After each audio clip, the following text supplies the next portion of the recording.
सीताराम बाल जीवन से ही शिक्षक बनने की लालसा रखते थे।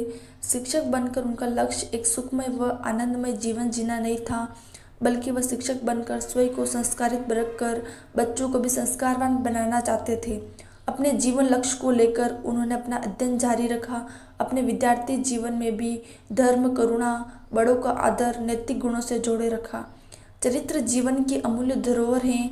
इस सूक्ति को पढ़कर स्वयं जीवन में चरित्रवान बने रहने का प्रयास किया। एक बार सीताराम ने किसी निबंध में एक सूक्ति पढ़ी, स्वयं को जानो और जीवन का प्रत्येक सुधार स्वयं ही करो। कथन को पढ़कर उन्होंने अपने मानस पटल पर उतार लिया और जीवन भर उसको दोहराने का प्रयास किया। उनके जीवन की एक घटना इस प्रकार की थी। एक बार वह एक लंबे अवकाश में आए हुए थे। अपने परिवार, भाई बहन, माता पिता के साथ छुट्टियां बिताकर पुनः अपने विद्यालय जाने लगे। उनका विद्यालय उनके गांव से 35 किलोमीटर दूर था। यह रात्रि की अंतिम बस थी जो उनके निकट के कस्बे से उनके विद्यालय स्थित कस्बे को जाती थी। सीताराम रात्रि की इस बस में बैठकर अपने गंतव्य की ओर जा रहे थे। उन्हें एक सीट बैठने को मिल गई। वह उस पर बैठकर अपने विचारों को चिंतन में खोए हुए थे।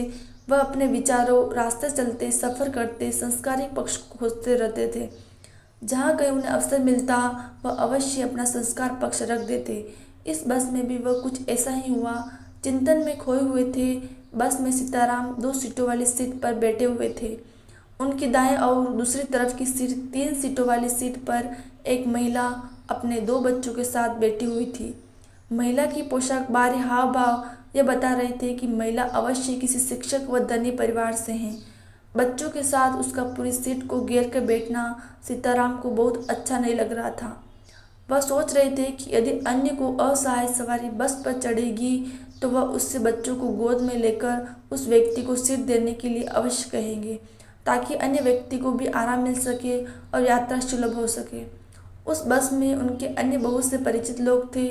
संयोग की बात थी कि बस लगभग 15 किलोमीटर ही चल पाई कि रुक गई और उसमें एक पुरुष, एक महिला जिसकी गोद में एक बच्चा था, चढ़ी। बस के अंदर बच्चे को गोद में लिए देखकर सीताराम को संस्कार पक्ष की बात नित्य रोज की बातें सूझ गई।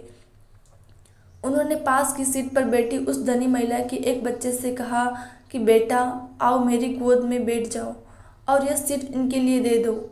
शिक्षक की बात सुनकर बच्चा अपनी जगह से उठा, लेकिन माँ ने उसे हाथ पकड़कर जड़ कर बैठा दिया। आओ बोली, मेरा बच्चा नहीं उठेगा। मैंने 3 सवारियों के पैसे दिए हैं। आपको इनका बहुत ख्याल है तो स्वयं ही सीट क्यों नहीं दे देते।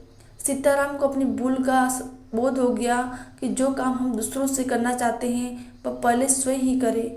उन्होंने अपने महत्व को समझा और अपनी सीट से उठते हुए उस महिला जिसकी गोद में बच्चा था सीट पर बैठने को कहा और अपनी भूल के लिए उस धनी महिला से क्षमा भी मांगी। शिक्षक के ऐसे करने पर बस के अंदर कई आवाज़ आने लगी, आइए आचार्य जी, आप इधर बैठ जाइए। सीताराम की एक सीट छोड़ने से बस के अंदर उनके लिए कई सीटें खाली कर दी गई।